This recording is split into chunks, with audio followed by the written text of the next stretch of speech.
be the spokesperson for India, that is Bharat. अब America के महामहिम यानी यूनाइटेड स्टेट्स के राष्ट्रपति प्रेसिडेंट डोनाल्ड ट्रम्प ने एक और तरीका निजात कर लिया है कि कैसे अमेरिका जिन लोगों के साथ में या जिन नेशंस के साथ में ट्रेडिंग करता है उनके ऊपर दोबारा से कैसे टैरिफ लगाए जा सके। और इसी के तहत अब यूनाइटेड स्टेट्स ने इन्वेस्टिगेशन यानी छानबीन चालू कर दी है उन 16 ट्रेडिंग पार्टनर्स के साथ में, जहां पे उन्हें यह लगता है कि ये जो ट्रेडिंग पार्टनर्स हैं जिनके साथ में हम ट्रेड करते हैं वो कहीं ना कहीं ऐसी प्रैक्टिसेस को फॉलो कर रहे हैं जो अनफेयर है एंड जिसकी वजह से अमेरिकन इंडस्ट्रीज और बिजनेसमैन हर्ट हो रहे हैं या घाटे में जा रहे हैं। हाँ, मेरी आवाज़ थोड़ी-सी खराब है, तो प्लीज़ आज के लिए आप बियर कीजिएगा। इसीलिए पहले तो मैं बोल भी नहीं पा रहा था, फिर मैंने एक शॉर्ट अपलोड किया है, अब आपके लिए मैं वीडियो लेके आया हूँ। Welcome to UPSC new Bayan academy. मेरा नाम है Yuvraj Singh Shekhawat and hello future leaders. अब जिस तरीके से आप देख सकते हो कि यूनाइटेड स्टेट्स ने 16 कंट्रीज़ को टारगेट किया है, जिसमें India, China, Japan, European union and बहुत सारे ऐसे नेशंस हैं, जिसमें कि अमेरिका को ऐसा लगता है कि उससे अमेरिका का बिज़नेस और जो उनका इंडस्ट्री है, वो हर्ट हो रहा है, वो डैमेज हो रहा है। और इसी पे अब छानबीन की भी जाएगी। और आपको पता होगा, ट्रम्प जब कैंपेनिंग भी कर रहे थे, तो उनका सबसे बड़ा मुद्दा ये था कि हम दोबारा से अमेरिका में फैक्ट्रीज़ क्यों नहीं इंस्टॉल कर सकते? क्यों हम दोबारा से अमेरिका में जॉब्स नहीं ला सकते? Specially manufacturing jobs. क्योंकि उनका मानना ये था कि काफ़ी सारे चीप गुड्स जो हैं, वो अमेरिकन मार्केट्स में एंटर करते हैं और वो इतने कॉम्पिटिटिव हो जाते हैं कि जो अमेरिकन मैन्युफैक्चरिंग इंडस्ट्रीज़ के गुड्स हैं, वो उनसे कम्पीट नहीं कर पाते एंड जिसकी वजह से अमेरिकन मैन्युफैक्चरीज़ भी हर्ट होती हैं, बिज़नेसेस को भी धक्का लगता है और अमेरिका के अंदर ही आप जॉब्स जनरेट नहीं कर पाते। और इसी कारण की वजह से उन्होंने टैरिफ्स भी लगाए थे, क्योंकि जब आप टैरिफ्स लगाते हो, आने वाले किसी भी प्रोडक्ट पे आप टैक्स को बढ़ा रहे हो या रेज़ कर रहे हो, तो इससे होगा क्या कि जो अमेरिकन प्रोडक्ट्स हैं, वो ज़्यादा कॉम्पिटिटिव हो पाएँगे एज़ कंपेयर टू उन प्रोडक्ट्स के जो प्रोडक्ट्स दूसरी कंट्रीज़ से अमेरिका के मार्केट के अंदर एंटर करते हैं। अब जब ये इन्वेस्टिगेशन चल रही है, जहाँ पे ये कहा जा रहा है कि जिस तरीके से सुप्रीम कोर्ट ने पिछले महीने ही डोनाल्ड ट्रम्प ने जो टैरिफ्स लगाए थे, उनको इल्लीगल डिक्लेयर कर दिया था और इवन यहाँ तक कह दिया था कि आपने जो भी अभी तक टैरिफ का रेवेन्यू इकट्ठा किया है, उसको आपको रिफंड करना होगा। एंड देन आपको पता है, जब डोनाल्ड ट्रम्प को कोई चैलेंज करता है, तो फिर उसके बाद में वो अपनी ईगो पे इतना ले लेते हैं कि वो कोई ना कोई ऐसा लूपहोल ज़रूर निकालेंगे यूनाइटेड स्टेट्स के लॉज़ के अंदर ही, जिससे वो दोबारा से टैरिफ लगा पाएँ। और यही चीज़ हमें देखने को मिल रही है। इसीलिए जो यूनाइटेड स्टेट्स के ट्रेड रिप्रेजेंटेटिव हैं जेमिसन ग्रीन, यानी कि जो इंसान यूनाइटेड स्टेट्स की ट्रेड पॉलिसी को हैंडल करता है, उन्होंने एक ट्रेड एक्ट है 1974 का, उसके सेक्शन 301 के तहत ये इन्वेस्टिगेशन चालू कर दी है। स्पेशली जो ट्रिगरिंग पॉइंट था, वो था जब सुप्रीम कोर्ट ने इन्हीं टैरिफ्स को इल्लीगल डिक्लेयर कर दिया था। और अब आप अगर देखेंगे तो बहुत सारी कंट्रीज हैं जिनके ऊपर अब छानबीन की जाएगी।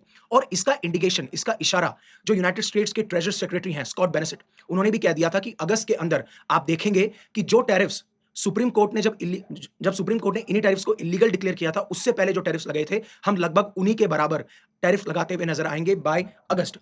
अब वन बाय वन समझेंगे कि ये होता कैसे है, हो कैसे रहा है, इसकी क्रोनोलॉजी क्या है। लेकिन आप एक चीज सोशल मीडिया पे बहुत देख रहे होंगे, चाहे से वो यूनाइटेड स्टेट्स के ट्रेजरी सेक्रेटरी हों, जो कहते हैं कि Indians have been very good actors. हमने जब उनको कहा कि आप तेल लेना बंद कर दीजिए, तो उन्होंने बंद कर दिया। अब हमने उनको वेवर दे दिया है। और कल वहीं पे जो व्हाइट हाउस की प्रेस सेक्रेटरी हैं कैरोलाइन लेविट, वो भी यही कहती हैं कि Indians have been good actors. इसके बारे में मैं एक बार आपको अपना कमेंट ओपिनियन देना चाहूंगा एंड देन हम उसके बारे में बात करेंगे।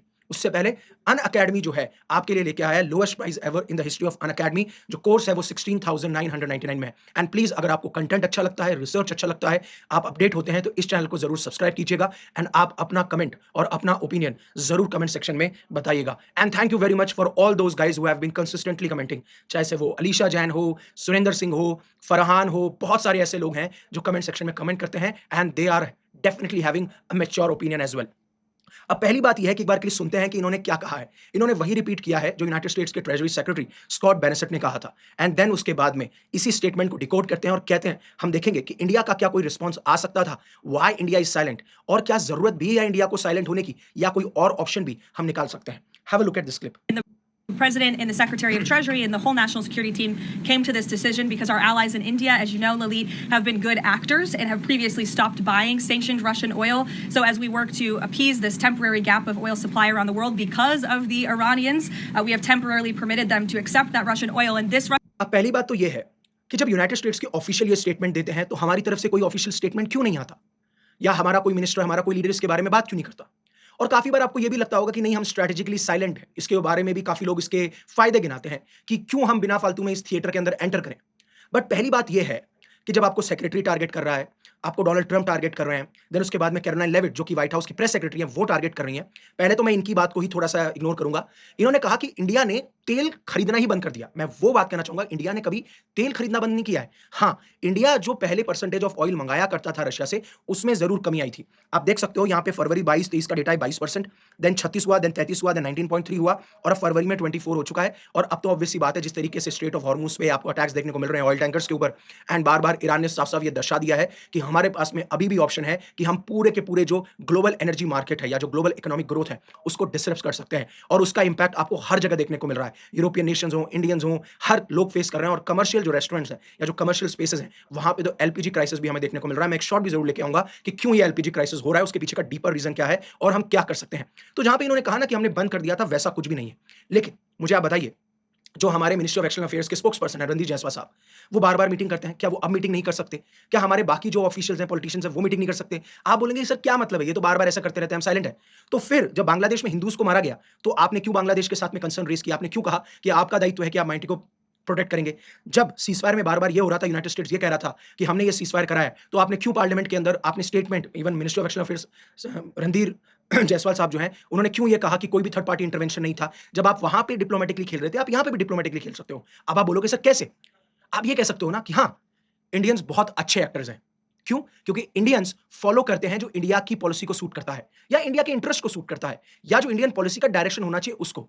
हम किसी और के डायरेक्शन को नहीं फॉलो करते। That's it. वो यही तो कह रहे हैं कि यूएस एक डायरेक्टर है, हम जो उन्हें कहते हैं वो एक्ट करते हैं। तो आप भी इसी तरीके से कह दीजिए, yes we are good Indian actors, we are good at it, but we follow our needs. हमारी जो नीड्स है, हमारे जो इंटरेस्ट है, हम उस डायरेक्शन को फॉलो करते हुए ये सारे स्टेप लेते हैं, ना कि किसी और कंट्री के डायरेक्शन पे। इतना ही तो बोलना है। मैं कहाँ कह रहा हूँ कि आप डायरेक्टली टारगेट करें, बिकॉज़ डिप्लोमेसी में sometimes you need to play with the words and here you can play with the words. I am giving you an example also, right? तो यहाँ तक जो बात थी वो मैं आपको बता चुका हूँ। आपका क्या ओपिनियन आप ज़रूर बताइएगा। अब एक बार के लिए क्रोनोलॉजी समझते हैं। अब जब डोनाल्ड ट्रम्प ऑफिस में आए, तो उन्होंने जो यूएस की पार्लियामेंट है, कांग्रेस, उसका वेट भी नहीं किया।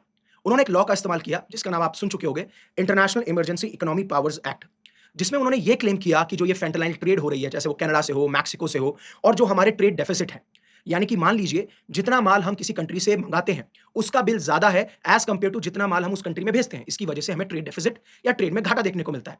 और इसके बेसिस पे, इन दोनों चीज़ों के बेसिस पे उन्होंने नेशनल इमरजेंसी डिक्लेयर कर दी। और इसी नेशनल इमरजेंसी के तहत और इस एक्ट के पावर का इस्तेमाल करते हुए, जिसमें प्रेसिडेंट के पास में पावर है, उन्होंने टैरिफ्स लगाए। और आपने ये इमेजेस ज़रूर देखे होंगे जहाँ पे रेसिप्रोकल टैरिफ्स लगे थे 2 अप्रैल को, और उस टाइम पे इंडिया के ऊपर 26% टैरिफ लगाया गया था। हालाँकि व्हाइट हाउस ने फिर उसके बाद में कहा कि हम फर्दर मॉडिफाई कर रहे हैं, जो हमने ये रेसिप्रोकल टैरिफ रेट्स लगाई थी, और उस समय इंडिया के ऊपर 25% टैरिफ लगाया गया।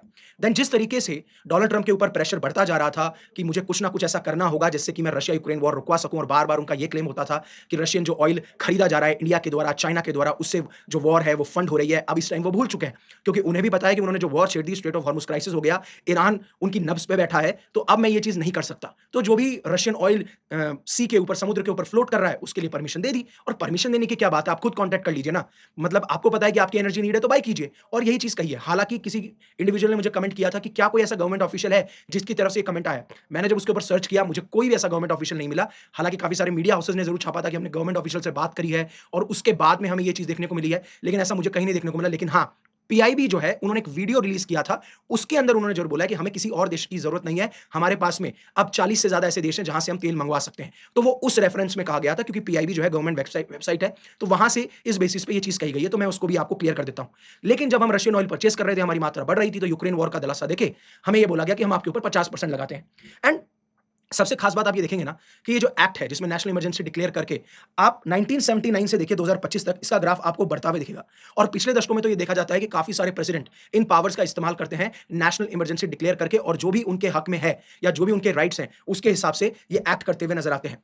और इसी एक्ट के तहत प्रेसिडेंट के पास में अथॉरिटी भी है कि वो नेशनल इमरजेंसी डिक्लेयर करके ऐसा कुछ स्टेप ले भी सकते हैं। लेकिन आपको एक खास बात बताऊं, प्रेसिडेंट ट्रम्प वो पहले ऐसे प्रेसिडेंट थे जिन्होंने इस एक्ट का इस्तेमाल करते हुए ये कहा कि हम अब टैरिफ्स को इंपोज कर सकते हैं, यानी लीगली उनको जस्टिफाई करने की कोशिश की गई। और अगर देखा जाए तो ये जो फॉरेन ट्रेड है ना, फॉरेन ट्रेड कांग्रेस यानी जो यूनाइटेड स्टेट्स की पार्लियामेंट है उसका कॉन्स्टिट्यूशनल राइट है, ना कि इनका। और इसी वजह से सुप्रीम कोर्ट साफ-साफ जो प्रेसिडेंट के ट्रम्प के टैरिफ थे उनको स्ट्राइक डाउन कर देता है, उनको इल्लीगल डिक्लेयर कर देता है कि आपके पास में कोई भी अथॉरिटी नहीं है कि आप इस एक्ट के तहत आप टैरिफ्स लगा सकें।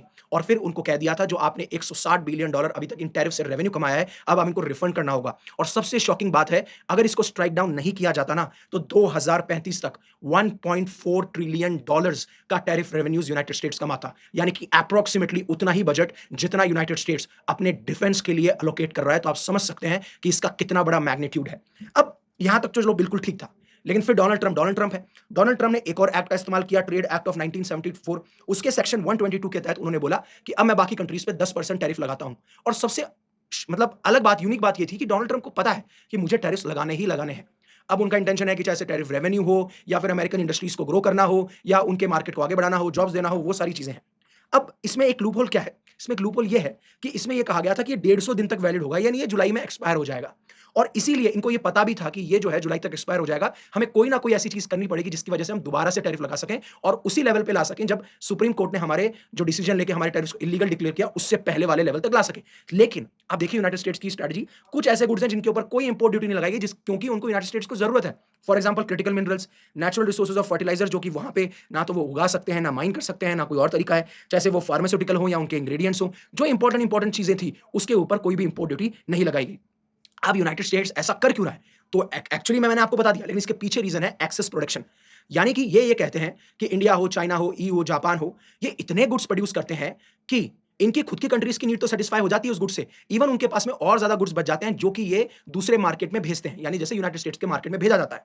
अब जब यूनाइटेड स्टेट्स के मार्केट में ये एक्सेस गुड्स आएंगे तो ऑब्वियस सी बात है ये गुड्स चीप है। अगर ये गुड्स चीप है तो अमेरिकन फैक्ट्रीज कंपीट नहीं कर सकती, तो एक तो अमेरिकन फैक्ट्रीज भी हर्ट होंगी, और फिर अगर अमेरिकन फैक्ट्रीज के गुड्स नहीं बिकेंगे, अगर डिमांड उसकी जनरेट नहीं होगी, तो अब आप मुझे बताइए अमेरिकन फैक्ट्रीज पैसा कैसे कमाएंगी? जब पैसा ही नहीं कमाएंगी, जब डिमांड ही जनरेट नहीं हो रही, तो सप्लाई इतनी करनी क्यों है? और जब सप्लाई इतनी नहीं करनी तो एम्प्लॉयमेंट क्यों ले हम? क्योंकि हमें तो जरूरत ही नहीं है। लेकिन अगर मान लीजिए अमेरिकन गुड्स की डिमांड बढ़ती है तो अमेरिकन फैक्ट्रीज को भी अमेरिकन वर्कर्स को एम्प्लॉयमेंट देनी पड़ेगी और उसकी जरूरत पड़ जाएगी, और यही पूरा एक साइकिल है जो चलता हुआ नजर आता है। और डोनाल्ड ट्रंप ने बार-बार ये भी कहा है कि मैं अब अलाउ नहीं करूंगा मेरी मैन्युफैक्चरिंग इंडस्ट्रीज को सफर करने के लिए। मैं चाहता हूं दोबारा से री-इंडस्ट्रियलाइजेशन हो, अमेरिकन फैक्ट्रीज ग्रो करें, लोगों के पास में जॉब हो, हमारी इकोनॉमी हो, हम किसी फॉरेन कंट्री पे डिपेंड ना करें और सप्लाई चेन पे हमारा एक हक हो या फिर हम इंडिपेंडेंट हो।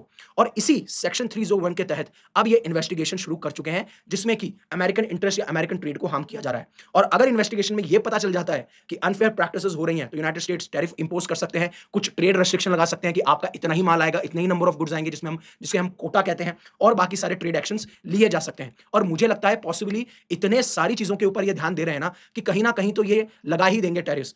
फॉर एग्जांपल ट्रेड सरप्लस कहां है? क्या लगातार ट्रेड सरप्लस चल रहा है? यानी कोई कंट्रीज हमें गुड्स भेज रही हैं, अगर हमारा इंपोर्ट बिल उस कंट्री से हम जब इंपोर्ट करवा रहे हैं और हमारा इंपोर्ट बिल उस कंट्री कंपैरिजन में एक्सपोर्ट बिल से ज्यादा है, तो यानी ट्रेड सरप्लस है। क्या गवर्नमेंट वहां पे सब्सिडीज दे रही है? क्या वहां पे लोगों को वेजेस कम दिए जा रहे हैं?